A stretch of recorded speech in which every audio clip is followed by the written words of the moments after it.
Hi guys! For today's video, ang ating Corolla ay nalobat.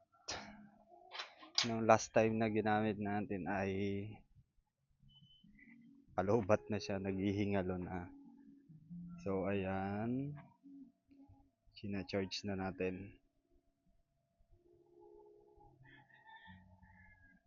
Maya pwede nang paandarin. Gagamitin natin siya mamaya.